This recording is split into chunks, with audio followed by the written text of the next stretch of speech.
नमस्कार। मैं प्रकाशमान श्रेष्ठ। भगवान बुद्ध की धर्मपत्नी यशोधरा की कहानी का तीसरा खंड दुख भोग को लेकर फिर एक बार उपस्थित हुआ हूँ। आशा करता हूँ इससे पहले इस यशोधरा की कहानी का पहला खंड पुनर्जन्म और दूसरा खंड विवाह आप सुन चुके होंगे। सर्वार्थ को घर छोड़कर दुख मुक्ति के मार्ग को खोजना था, बुद्ध बनना था। बुद्ध बनने के लिए करना पड़ने वाले बुद्ध कृत्य के 12 कार्यों में से महाअभिनिष्क्रमण एक अनिवार्य तत्व है। पर कोई भी भगोड़े बुद्ध नहीं बन सकता। वे विजेता की तरह पिताजी से मिलने गए, विदा होने के लिए गए, आज्ञा लेने के लिए गए। राजा शुद्धोधन ने अपने बेटा से सर्वासिद्ध से बातचीत की और उनके प्रश्न का जवाब न दे पाए। कहा, ऐसा प्रश्न का जवाब आज तक किसी ने नहीं दे पाए, मैं क्या बताऊं। ये कहकर खिन्न हो गए। न जाओ कह सके, न जाओ कह सके, रोक सके। अब वो जान चुके थे कि ये निश्चित रूप में आज के रात को ही घर छोड़कर जाने वाले हैं। इसलिए पूरे सैनिकों को चारों ओर सारे मार्गों पे पहरे बिठाई दिए। सारे शाकियों को बुलाकर सलाह की। वे सब मिलकर उनको रोकने के लिए सारे द्वारों पर सन्नद्ध हो गए। उन्होंने कहा, हम भी देखें हमारे ऊपर से होकर वे कैसे जाएंगे। परंतु सारे देवताओं ने मिलकर शुद्धोधन के सारे व्यूह रचना को फेल कर दिए।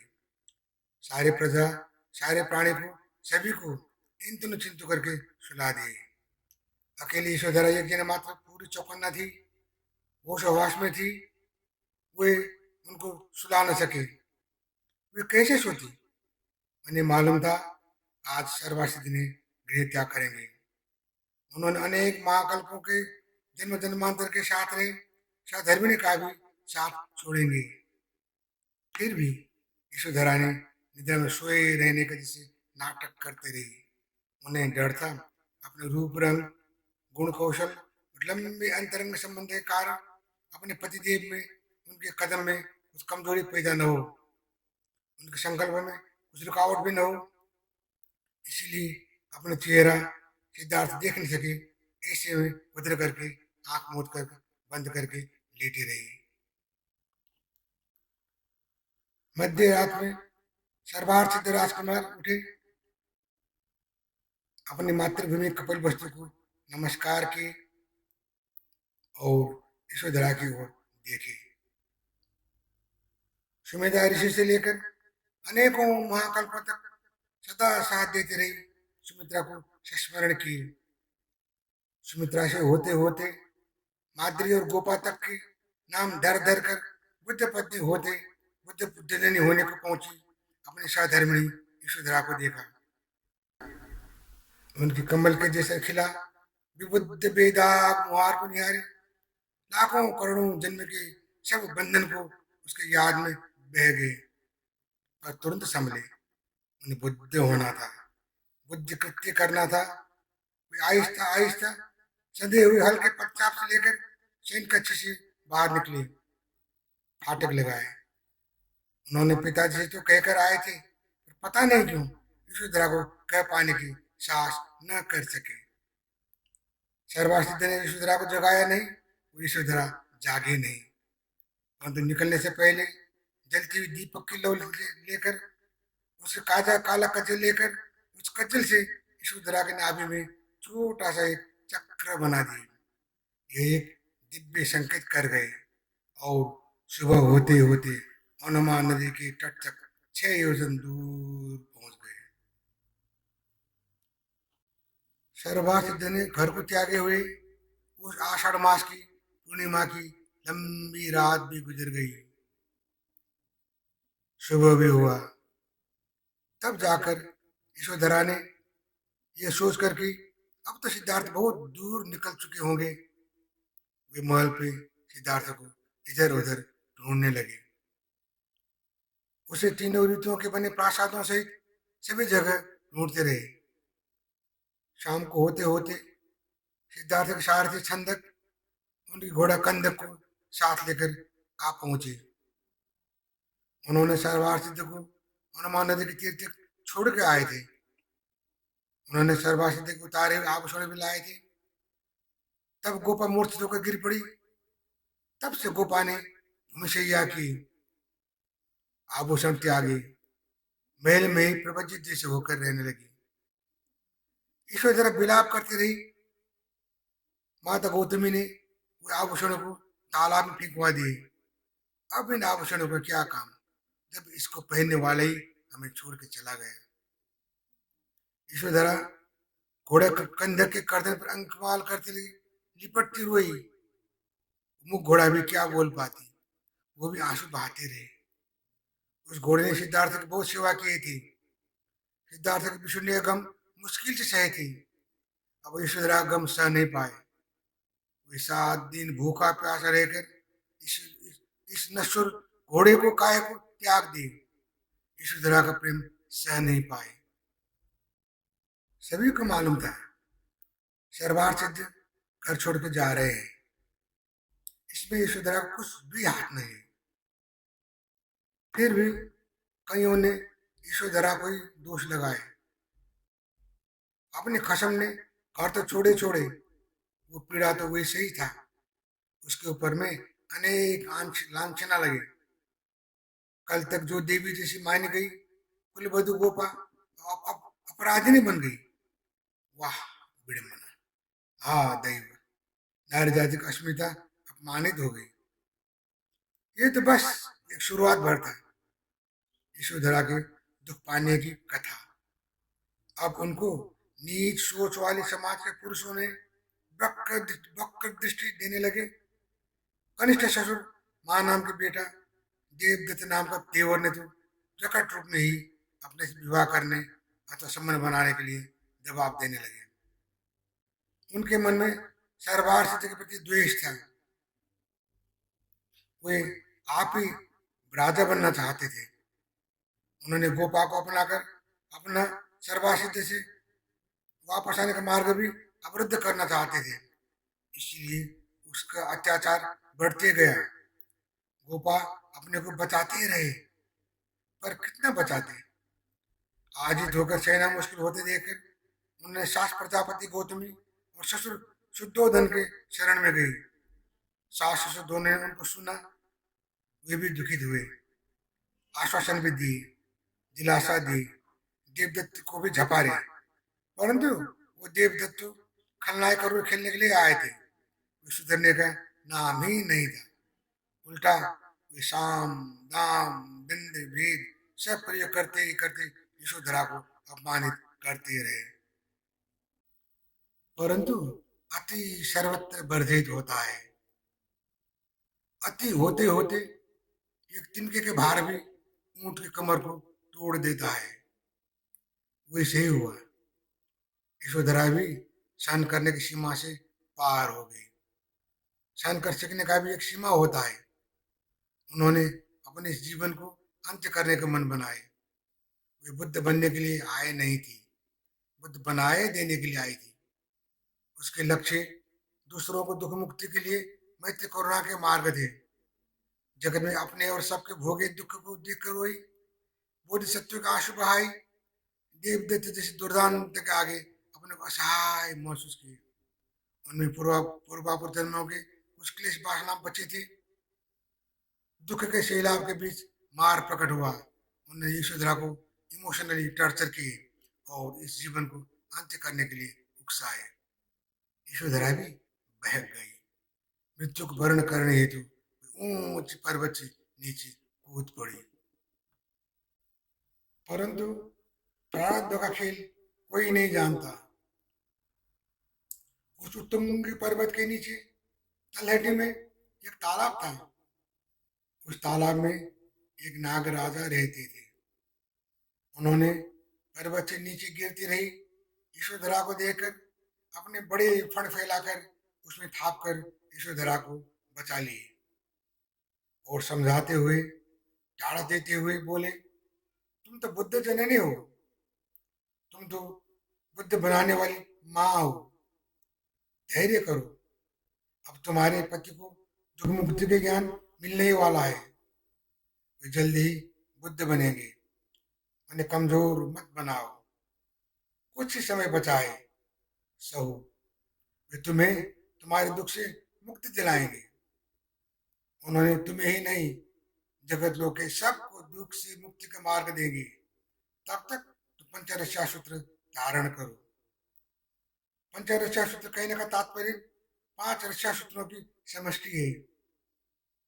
महाप्रतिसरा, महाशास्त्र प्रमर्दिनी, महामायूरी, माँ शीतकर्ता और माँ मंत्रानुसारिणी नाम वाला ये पांच धारणी सूत्रों को मन में धारण करने, जाप करते रहने से नाना प्रकार के आफतों से सुरक्षा मिलता है। इनके द्वारा अष्टभय महाभय से भी रक्षा हो जाता है, ऐसी मान्यता है। यहाँ यशोधरा ने क्या क्या दुख भोगे, ये लिस्ट बहुत लंबा है, इस छोटे से लेख में समाये नहीं जा सकते। उनकी कारुणिक गाथा पढ़ते जो भी बिना हृदय विदीर्ण हुए नहीं रह पाता। परंतु यशोधरा ने हर एक दुख और कष्ट भोगते परीक्षा में पास होते गए। इस दिव्य कथा ललित विषय सूत्र भद्रकल्प वादन सूत्र में विस्तार पूर्वक वर्णन किया गया है। किसी की इच्छा हो तो पढ़ लीजिएगा। सरवार सिद्ध ने जो काजल के चक्र नाभि में लिख दिए थे, वो यशोधरा के लिए एक दिव्य गर्भाधान था। उस दिव्य गर्भे का आस में रहकर यशोधरा ने अपने जीवन धाने थे। शुद्धोदंड प्रजापति गौतमी को भी एक पोता के आस उपजा था। सर्वासिद्ध ने उनके जाने के बाद देवदत्ते सर्वाधिकारी बन बैठे थे। उसे यशोधरा को फुसलाने, धमकाने, प्रताड़ना करने, लांछन लगाने का ठप मौका मिल गया। व्यभिचार के दोष भी मढ़ दिए। उसके ऊपर देवी भ्रूण 10 महीना बीत जाने के बाद भी न जनने के कारण सब लोग जिल्ली पड़े थे। गर्भ में बचा रहने का भी एक सीमा होता है। 6 बरस तक उस भ्रूण यशोधरा के गर्भ में पले रहे। यशोधरा के लिए जैसे मान के ऊपर भुक्त मान पा गए। देवदत्त की प्रताड़ना बढ़ते गया। 6 साल के लंबे अंतराल के अति गर्भवास के बाद, अनेक दुख और कष्ट भोगने के बाद आखिर में यशोधरा ने एक शिशु को जन्म दिया। परंतु वो शिशु तो देखने ही न सकने जैसे आकृति के थे। विवत्स शरीर, आंखें, चेहरा सब विकृत थे। शायद जो माँ यशोधरा ने दुख और कष्ट भोगा, उसके साक्षी प्रमाण के रूप में पैदा हुए हो। उस टाइम पे एक साथ बोध गया में सर्वार सिद्ध को भी बुद्धत्व का अवबोधन हो गया। अब जब उनके जन्म जन्मांतर का पुरुषार्थ लक्ष्य हासिल किया, ऋषि समय में बुद्ध बन गए, तो सुमित्रा अर्थात यशोधरा एक और बंधन में बीत गए। सर्वार सिद्ध बुद्ध हुए, यशोधरा मायाजाल में उलझ गए। सर्वार सिद्ध बुद्ध बन चुके थे, वे सम्यक रूप में संबुद्ध हो चुके थे। लोग ने उनको भगवान कहने लगे थे। ब्रह्मा और इंद्र आदि देवताओं के अनुनय से उन्होंने वो दुख मुक्ति के ज्ञान लोगों को देने लगे थे। उस दुख मुक्ति के ज्ञान मानव जाति को सबसे पहले दफा इसी ने दिए थे। आर्यवर्त इसीलिए पूरी आह्लादित थे। 16 महाजनपदों वैशाली गणराज्य समेत सारे इनके ऊपर नतमस्तक होते थे। अब कपिल वस्तुओं के साक्षी देव देव कोलियों को क्या चाहिए? उनके तो पूरे कुल संतति सम्मानित हो चले थे। चारों ओर बुद्ध बुद्ध के गौरव का डंका बजे थे और उस गौरव के प्रकाश के भीतर यशोधरा छिप गई थी। बेचारी यशोधरा जैसे दिया तले अंधेरा की छाया में खो गई। शुद्धोधन ने पुत्र सर्वासिद्ध को कपिल वस्तु बोला है। वे बुद्ध हो चुके थे। बहुत कोशिश करने के बाद ही बुद्ध भगवान को कबल वस्तु लाने में सफल हुए, उससे पहले जो जिसको भी बुलावा लाने के लिए भेजता वही उधर प्रवचन लेकर बैठ जाते, वापस भी नहीं आते थे। बुद्ध शाकवन के संग की शरण लेते, बहुत बाद में लिवा लाने में सफल हुए। शुद्धोधन ने काशाय वस्त्र में चीवर पहरी, पिंड पात्र लेते, भिक्षा मांगते, अनेक भिक्षुओं के संग आते रहे। बुद्ध को देखा, वे अपने दिल को थाम न सके, फूट फूट कर रोए।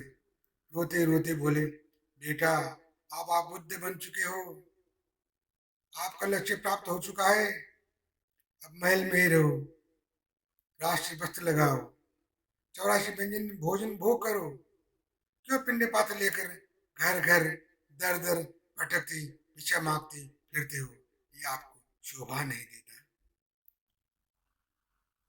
महल के ऊपर के परकोटे से यशोधरा ने आंख लगाई, उस भीड़ में खोज रही थी। छाती में उस विभत्स बेडोल के पत्र को चिपकाकर उनको दिखलाते हुए पिताश्री को चिन्हाए रही थी। देखो, उस मनुष्य मध्य में सिंह जैसे हुए सबसे आगे सीधा होके खड़ा हुए वही आपके पिताश्री हैं, जिसके सर पे स्निग्ध नील मृदु कुंचित केश है, वही आपके पिताश्री हैं। जो सूर्य सदृश सुनिध में नाभि ललाट वाला है, वही आपके पिताश्री है। यशोधरा ने भगवान बुद्ध के 32 लक्षण वर्णन करते हुए कहे, अंजन वर्ण सुटिल सुकेश, कांचन पत्र विशुद्ध ललाट, औषधि पंडित शुद्ध सुकर्ण, ईशे तुये पिता नरसिंह, सिद्ध सुगंभीर मंजु सुघोषो, इंगुली वर्ण सुरक्त सुजीवा, विंशति विंशति श्वेत सुदंत, ईशे तुये पिता नरसिंह, भरत सुभरत सुसंजित ग्रीव, सिंहनुर्मिगराज शरीर, कांचन शुच्च उत्तम वर्ण, ईशे तुये पिता नरसिंह, चक्रलंकृत रक्त सुबाधो, लक्षण मंडित आयत पार्श्वी, चामर चक्र विभूषित पाणी, ईशे तुये पिता नरसिंह। और अंत में दो हाथ जोड़कर कहे, वे मार पराजय सर्वगुणाकर लोक विशुद्ध को मैं वंदना करती हूँ। बेटा राहुल, आप भी गौतम श्री मुनि को पाद को वंदना करो। राहुल बोले, माँ, उनके चरण में वंदना करने के बाद मैं क्या कहूँ?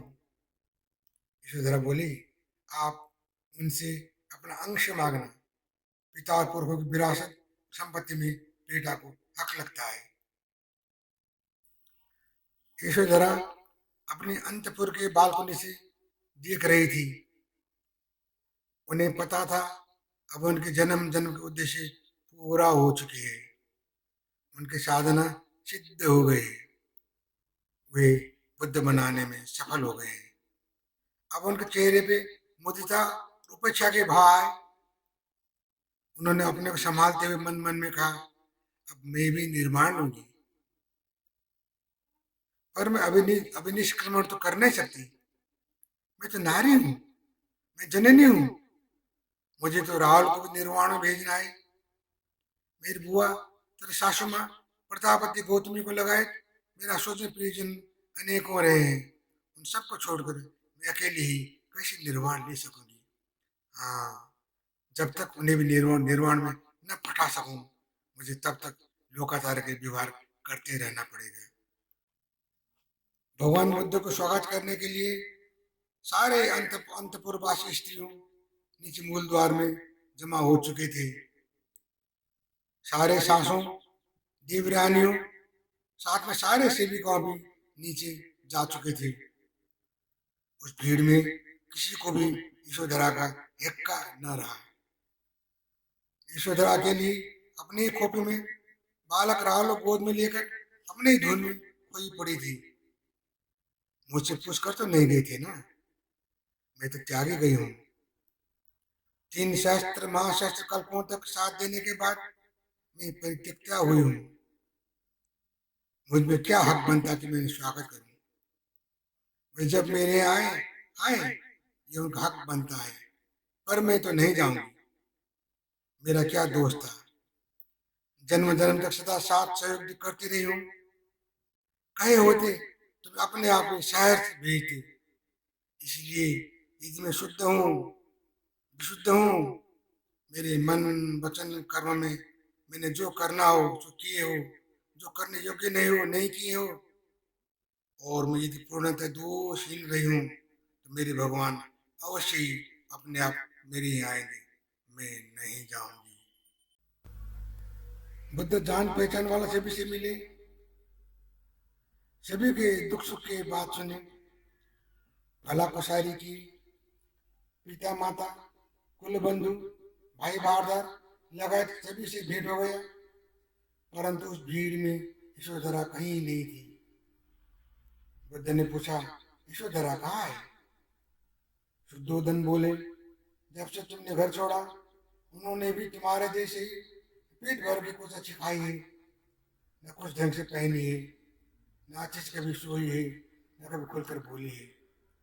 जिस तरह से तुमने सारे दुख और कष्ट सहे, वैसे दुख और कष्ट यशोधरा ने भी महल में रहकर भी भोगी बैठी है।